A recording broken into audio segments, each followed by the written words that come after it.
Le agradezco mucho a Francisco Fernández Alonso, presidente de la Cámara Nacional de la Industria de Restaurantes y Alimentos Condimentados, la CANIRAC, que tome la llamada de Imagen Noticias. Por supuesto, un sector que está siendo muy golpeado por esta crisis, y no solo los propios empresarios, sino también los meseros y los garroteros y la gente de cocina y los ayudantes, que muchas veces, en gran medida, dependen de ese ingreso adicional, además de su sueldo, que son las propinas.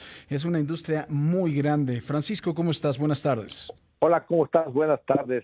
Gusto de estar contigo. A tus órdenes, amigo. Igualmente, Francisco, primero dimensiónanos el tamaño de la industria restaurantera, de los restaurantes y los alimentos condimentados en nuestro país. ¿Cuántas personas laboran? ¿Cuál es la cantidad de ingresos que genera el país?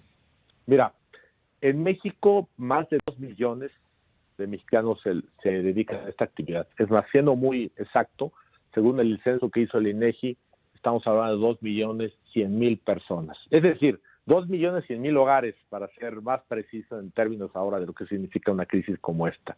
Su PIB, bueno, quién sabe cómo determinar, pero andamos en 209.000 millones de pesos.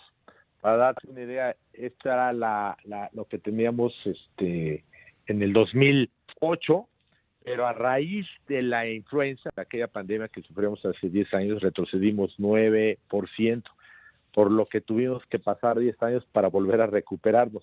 Y ahora que viene esta crisis, pues seguramente habrá otra vez otro retroceso. Francisco, ¿lo ves igual que ese 2009 o tiene matices diferentes? ¿Qué opinas? Fíjate que no, tiene matices distintos. Por un lado, nos ayudó, bueno, de alguna manera nos ayudó a que aquella experiencia tan desagradable que tuvimos, nos ayudó a tomar medidas en temas de higiene, en temas de prever por anticipado algunas medidas que teníamos que tener, pero en este caso, aquella ocasión duraron 2 semanas, poco más de 2 semanas. En este momento, digamos que estamos para la industria restaurantera en la segunda semana. O sea, es un momento complicado. Como seguramente habrás observado, hay muchísimos restaurantes. Ahorita en la Ciudad de México debe haber restaurantes, alrededor de 500 restaurantes ya cerrados. Por supuesto, el gremio es muy grande y hay muchos que siguen abiertos, pero han sufrido caídas muy importantes, muy importantes. Las ventas están hacia abajo y obviamente han salido algunas alternativas adicionales como la comida para llevar. Sin embargo, y es muy importante que la gente de la comunidad lo sepa, es una ayuda, vamos, pero no es la solución, no va a resolver el problema en la que se encuentra ahora la industria restaurantera.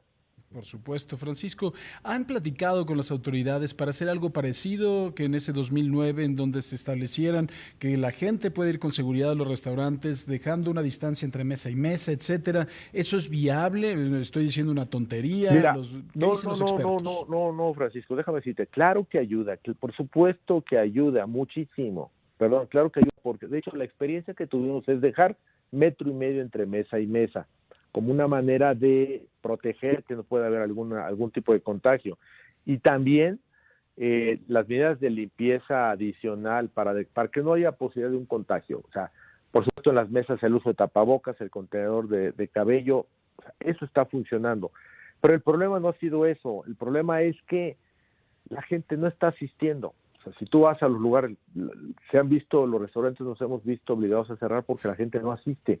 Hay un temor de que pueda haber un contagio. De hecho, esto comenzó la semana pasada. La semana pasada se inició con esta tendencia.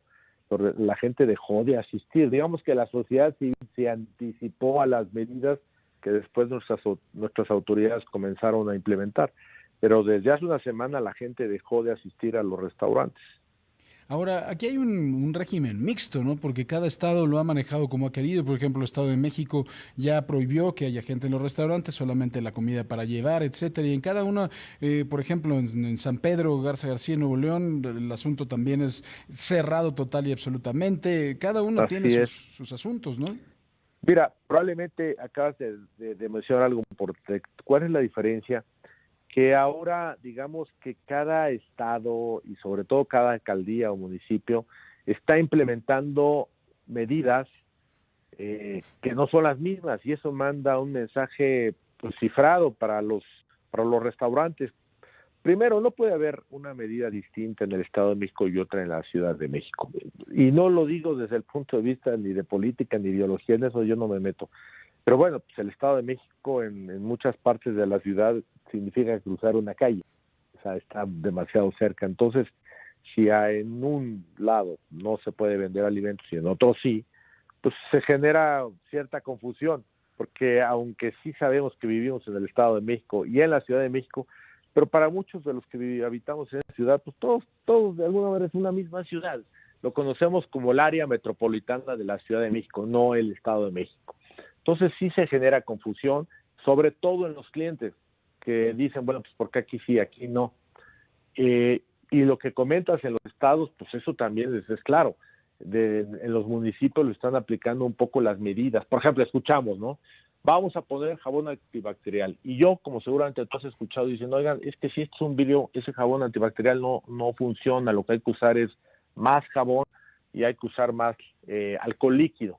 Uh-huh. Y bueno, pues escuchas este tipo de comentarios por todos lados. Y yo que tengo la oportunidad de viajar por todo el país y que la Canirac tiene presencia en todo el país, pues sí me doy cuenta que existen contradicciones en las disposiciones. Sí, claro, entonces uno no sabe exactamente qué es lo que está pasando. Y yo creo que ese es el mayor problema, un poco la incertidumbre. Porque si tú me dices, oye, todo el mundo me pregunta cuánto va a afectar, le digo, pues no lo sé, porque depende cuánto tiempo va a durar. Uh-huh. No es lo mismo el efecto de una crisis que dure 1 o 2 semanas a que dure un mes. Las cosas cambian. Ahí viene lo siguiente, pues no. Francisco. Dice Hugo López-Gatell que muy probablemente la mayor parte del contagio se esté dando en agosto. A mí me parece que si cierran los restaurantes abril, mayo, junio, julio y agosto, 5 meses, pues van a quebrar el 95%, ¿no? Por supuesto que sí.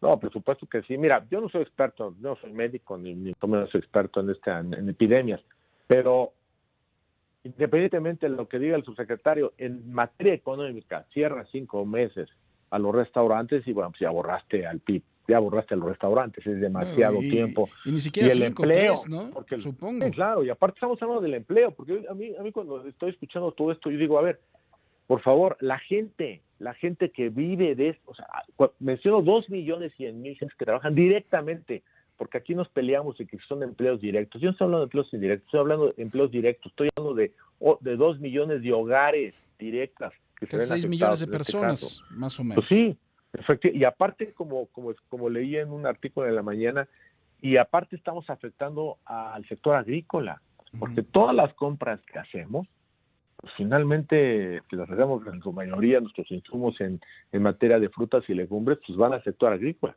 Entonces el impacto hay, Tocayo? Mira, yo por un lado, en tema de la epidemia, yo te diría que se escucha que el efecto va a ser únicamente para menores de 60 años. Y yo a veces digo, si ese es el problema, pues entonces recluyamos a que tengan mayores de 60 años y saquemos a toda la población afuera. Porque si no, entonces, ¿qué va a pasar? Si la gente realmente tiene peligro de enfermarse o tiene riesgo de morir después de una edad, pues entonces digamos, vamos a sacar a la gente más joven y mandemos algún tipo de mensaje. Ahora, en temas de los restaurantes, yo diría, oigan, vamos a mandar una señal y una misma comunicación diciendo, bueno, sí podemos salir con ciertas medidas, porque hoy hay un mensaje cifrado. El mensaje que hay en la Ciudad de México, como en otros estados, es no salgan. Entonces, no salimos, y por otro lado no queremos afectar a los restaurantes, pues está en China. Es muy contradictorio, ¿no? Estamos en medio de las dos cosas.